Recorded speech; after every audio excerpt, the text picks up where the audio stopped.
The transition from graphics to industrial design requires an understanding of both creative and technical skills. In this video, I'll be sharing with you what you need to know to make that transition and how I did it.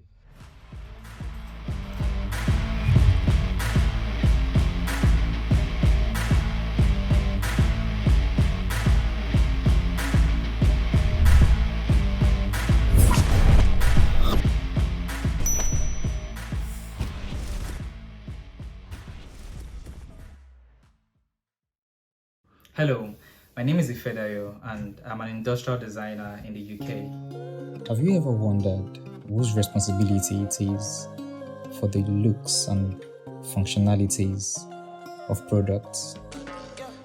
Someone has got to be responsible for it.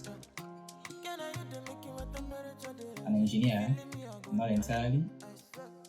The answer is industrial design.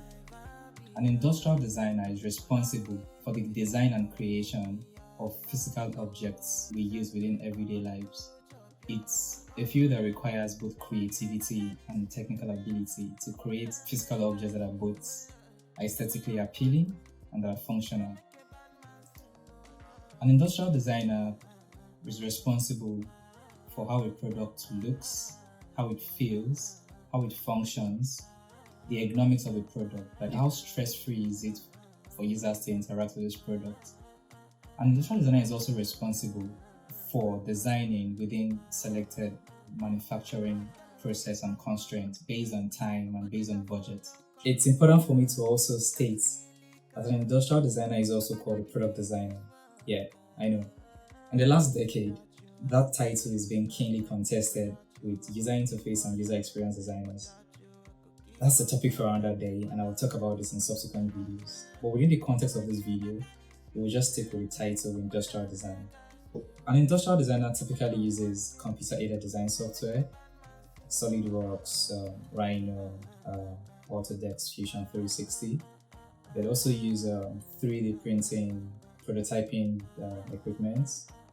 On the other hand, a graphic designer is responsible for communicating ideas and information using typography, colors, text, shapes, and images. So we'll start by talking about the similarities. First thing is they are both visually based. They work with similar design principles. To some levels, especially in the idea visualization and conception phase, they use very similar software. So for the differences, the first thing is their approach is quite different. So a graphic designer aims to communicate the story of a brand to the user, while an industrial designer starts the product development with an understanding of the user and the challenges, and then work their way back to the brand values. So simply put, a graphic designer starts with the story, while an industrial designer starts with an understanding of the problem. For instance, listen to this statement by Hartmut Elsenger in his book, Keep It Simple, on how they designed the first set of Apple computers in the mid-80s. As I explored ideas for designing the face of this new product paradigm, I looked at history, in particular, Native American mythology, because I thought that Apple design should be rooted in the West Coast past. I discovered the geometric and sand paintings of the Navajo, and then the art of the Aztecs, whose anthropomorphic relief often resembled astronauts. Those images inspired us to design Apple computers to look like little people and to transform the display screen into a face. So you can see how the approach to design is different. They, pretty much have the design and then they work their way back to the brand values. A graphic designer focuses on communicating emotion visually, while an industrial designer focuses on functionality, interactivity, manufacturability, the product life cycle, and the commercial viability of a product, in addition to its visual appeal, while using empathy to deliver it. But how can you tell if this transition is meant for you? Well, there are a couple of things or attributes that you can look out for to know if you're going to thrive in the industrial design space. The first thing is if you have a very good understanding of physical space, form, if you're able to think in 3D, in a three-dimensional way. People with this kind of ability are often called, are often referred to as being visio-spatially intelligent. The third thing is, if you have an inquisitive mind about how things work, if you're always trying to open things, want to see how they fit together. When I was younger, I used to be scolded, even spanked for destroying things. I remember taking a lot of things apart. I even almost burnt down my father's house. Those were the early signs that I hoped meant to be an industrial designer. But yeah, I'm not saying you should burn down your father's house. If you find it quite easy, or you find it interesting to build things with your hands, you have this manual dexterity, industrial design may be a field for you to consider. Ability to represent or communicate your ideas through sketching on paper, in any way is one of the important skills an industrial designer should possess. So if you naturally have the ability to communicate thoughts through lines and a third party can understand, if you have a good eye for design, so your friends often tell you that, hey, that's really good, you have a good taste, this is really nice. People always covet things that you have. You probably would be a good industrial designer. If you have a good understanding of arithmetics, you can do above average mathematics. You can basic stuff. You do well as an industrial designer. All that being said, I should tell you that you don't need to be an engineer to be an industrial designer. If you're an engineer, it's fine. You do even better as an industrial designer. You don't have to be a maths guru. You don't have to be an organic calculator. You don't have to be a draftsman.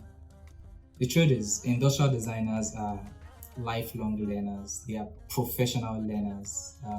You're going to be paid to learn as an industrial designer because you're working on lots of different projects, especially when you work as a consultant.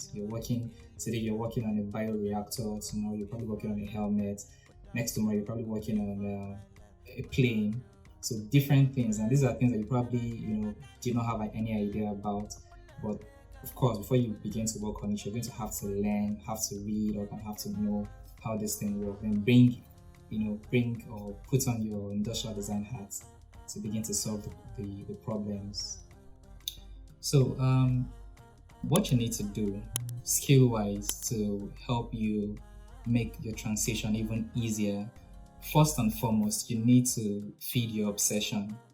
How do you feed your obsession? You need to follow relevant blogs, get inspired, follow design pages. You can follow Yanko. I'm going to leave some of the very resourceful design inspirations in the link down below. The second thing is you need to follow other designers. You need to follow designers who inspire you. Look at their processes, look at their stories, engage with them. As much as possible, try to get backstage access to their lives to see what they do and just to help you get inspired. The third thing that I'll advise is to find a mentor, whether online or in person.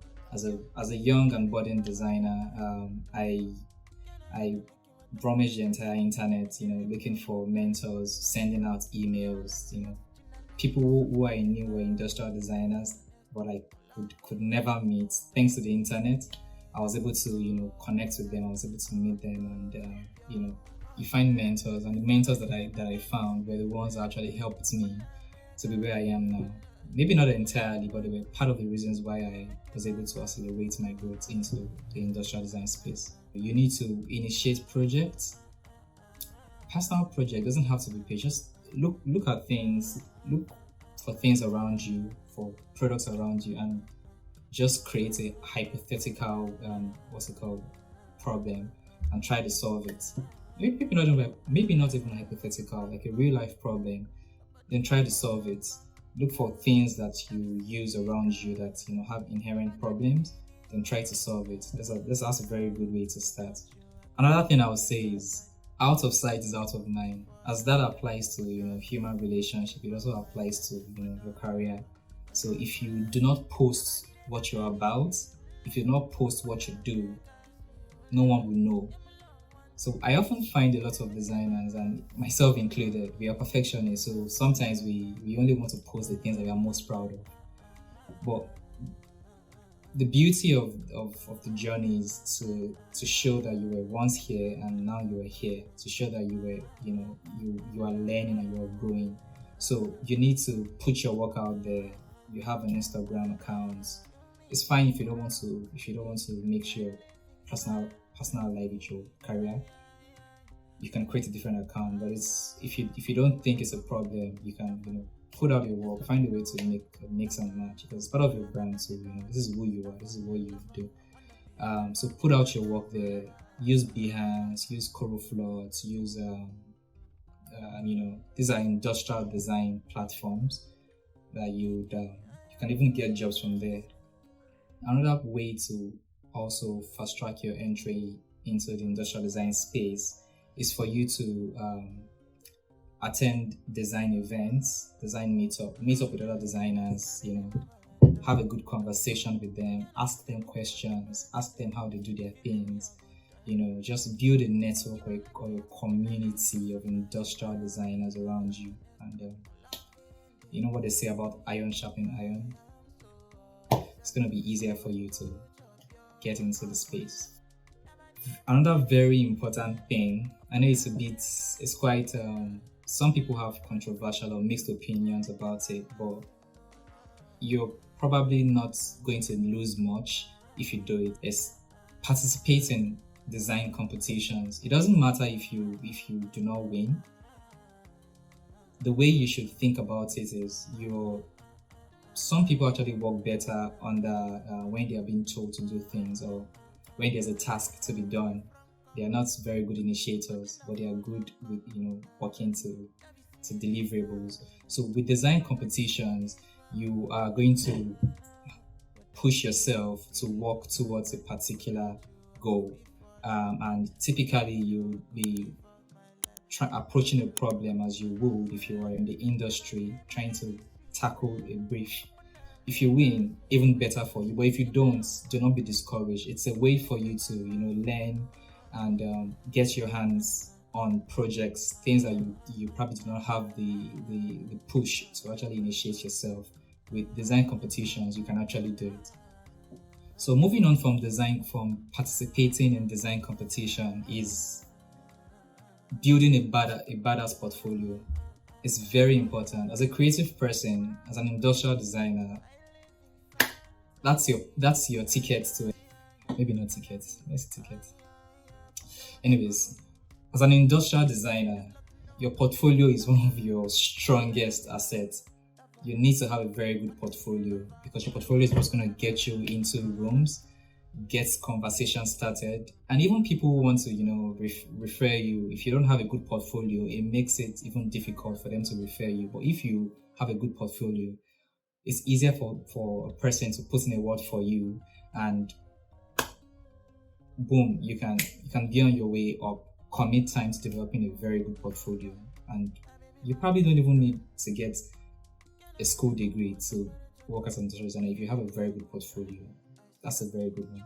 Also, you need to apply for internship roles to get started, because industrial design is quite a unique field and it's a bit difficult to get in. The barrier to entry is quite high. So if you can, a good way to start is to apply for internship roles and begin to grow from there. So last but not the least is, I'm sure you didn't see this coming, have a good attitude. It's very important. So a good attitude is going to really make you personable. It's going to make you attractive as a person, and it's going to open doors for you.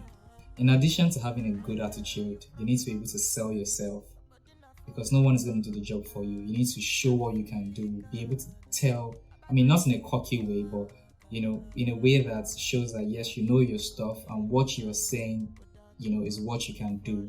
So you need to put in, work on your personal branding, how you look, how you dress, how you sound, just show that you know what you're doing, and it's part of the ways you sell yourself. So that's it, guys. That's officially my first in-person video on YouTube. I'm officially a content creator. Wow. Anyways, I think my goals are constantly changing in life. My goal now is to help young and aspiring designers in the design space to find their path. And if you feel like this content is one that you want to see more of, or you know someone who may find this valuable, do well to subscribe, like, and share. So that's it, guys. Until the next one.